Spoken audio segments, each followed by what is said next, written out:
Hi everyone, welcome back to Yoga for Writers. Today I wanted to do a creative low to the ground flow for you. Shouldn't be too long. I just wanted to help you move your body in a way that's perhaps a little more unusual to get your creative juices flowing even when you're low on energy. So when you're ready, come on down to the mat and we'll get started. So to begin class today, instead of sitting in Sukhasana, which is a very traditional, normal way to start a yoga class, let's be a bit more creative and start in Baddha Konasana. So this is our cobbler's pose. It's also called a butterfly pose, whatever you want to call it. Let's come into a diamond shape with our feet.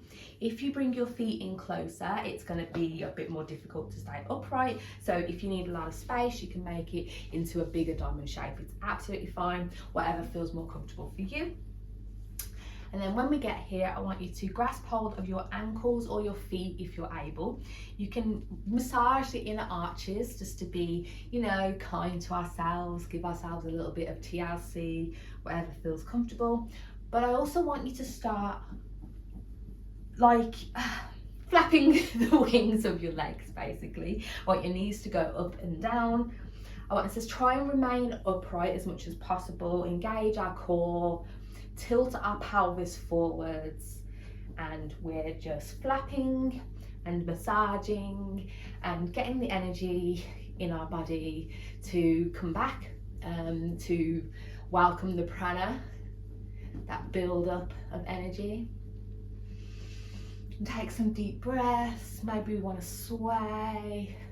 Really get into our bodies, moving from side to side, get into our neck, feel the obliques, the sides of our torso activating when we do this.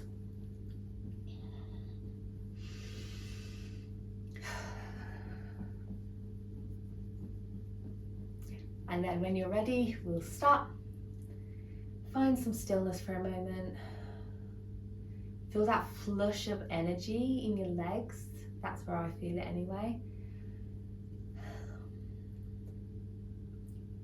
And then we're going to do another interesting variation. So I want us to reach our hands underneath our legs. Okay? So the traditional way to do this would be to go flat, and that would be our tortoise pose. But I'm not that good at tortoise pose. It does hurt a lot and it is very advanced. So if you want to go into that, then please by all means go into that now. But if you are like me, we can just rest here, kind of stretching out our shoulders, pressing our legs into our arms and our arms into our legs. So it's this creation of resistance. Again, we can sway. Try and keep upright. Feel the stretch along our shoulders. It's really getting into my knots for me. And then if you're willing and able, we're going to slowly guide ourselves up into a boat. So you might need a little bit of momentum. You can keep your hands underneath the legs.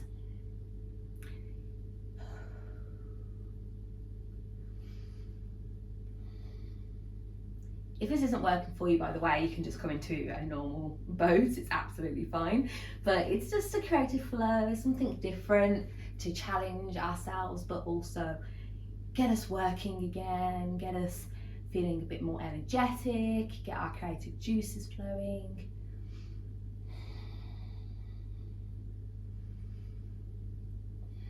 You can roll out the ankles. And then slowly release. Oh, did you hear me click then? So now I'd like you to come into a straddle, wide-legged seated pose. So we want to activate in our pelvis again. We're not slouching, we're not releasing the tension in the muscles. We want to tense just so that we can activate and use our muscles to keep us upright and to protect our lower back, our upper back, protect our hips and our hip flexors. And then while we're here, we're going to be again a bit more creative, a bit more flowy, and I want us to just flow from side to side. So like your arms are a branch blowing in the autumn wind. Your legs are your roots. Our roots should never move. They are planted, they hold firm.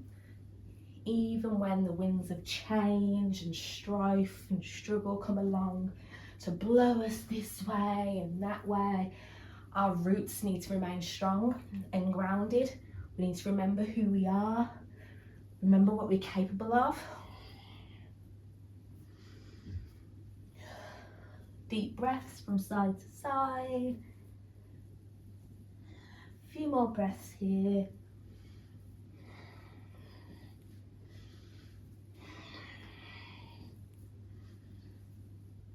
And then release. Again, find stillness as quickly as we can. Feel that flood of energy, reminding you that you're alive, you're strong, you're capable.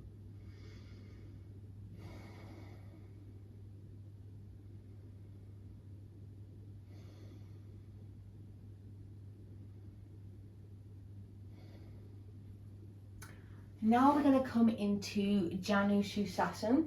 So this is where we bring our right leg outstretched, our left leg is bent with the left foot in on the inner thigh of the right leg.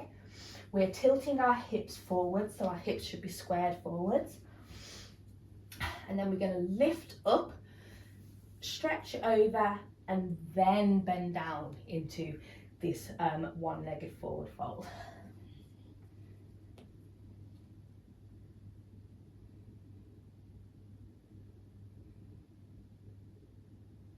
And again, if you want to make this a little bit different, a little bit more creative, we can flap the left leg whilst we do this.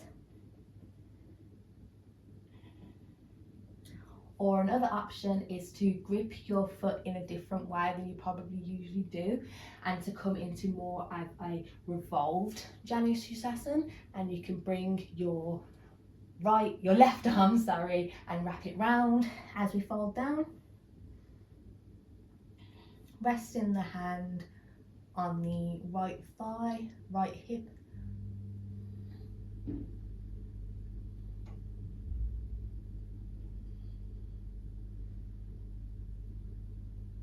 Maybe you're flapping your knee, maybe you're bending like me. Whatever you're doing, deep breaths. Open up your chest, smile. My yoga teachers, my gurus who helped me with my training always say that smiling is the most important part of yoga, especially when we're low on energy. I think a smile goes a long way. And then we can release, carefully come out, and then we can let the left leg go out long, bend into the right leg. This time I'm going to turn actually so you can see me better. Again, engaging, pelvis is tilted forward, squared, we're lifting up and over as we bend into it. Again, you can flap the right leg, you can point and flex the left, just for something a little bit different. Or you can grip the foot in a different way, like I said before, and come into more of a twisted, revolved, one-legged forward fold.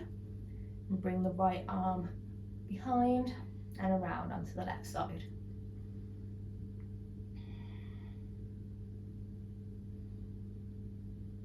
Keep smiling, shine your chest up towards the sky.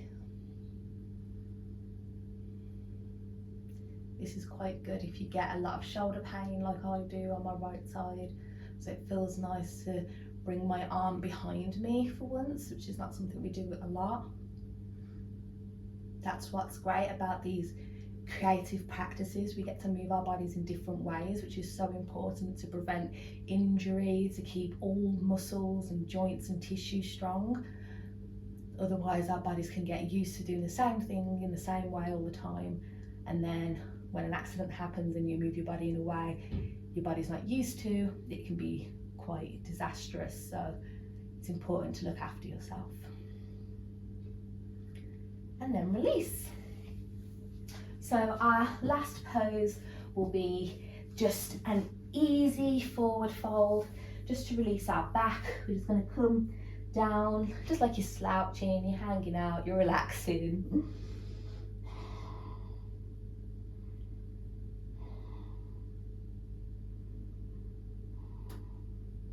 And then we're going to do a little flow.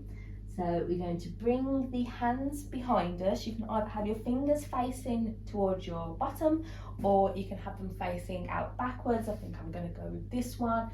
Plant your feet, and we're going to do a reverse tabletop. So we are lifting the hips, engaging the glutes, the buttocks, and coming into a tabletop in a different way than we're used to. Again, engage the core. Maybe you want to test your core with one leg up, bring it down, other leg up, bring it down, and then we're going to go into the flow.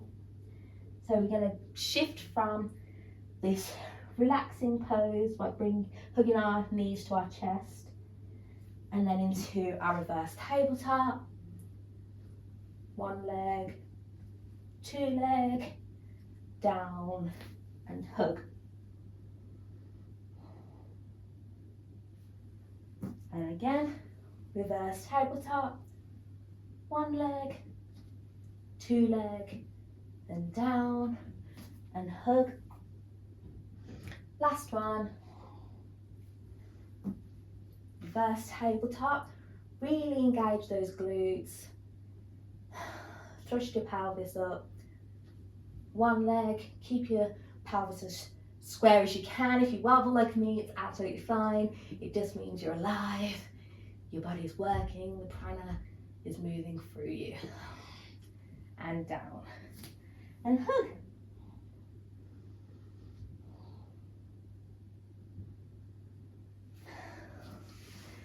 So now we can come to our kneeling pose. Curl the toes under so you can get a bit of a foot stretch. And that is the end of our creative low to the ground flow. I hope you feel a bit more energetic and excited and creative now that you've done this perhaps a little bit different style of yoga, and it's helped you to have some new ideas and you want to get writing. So I'll leave you to it. Thank you so much for practicing with me today, and have a good rest of your day. Namaste.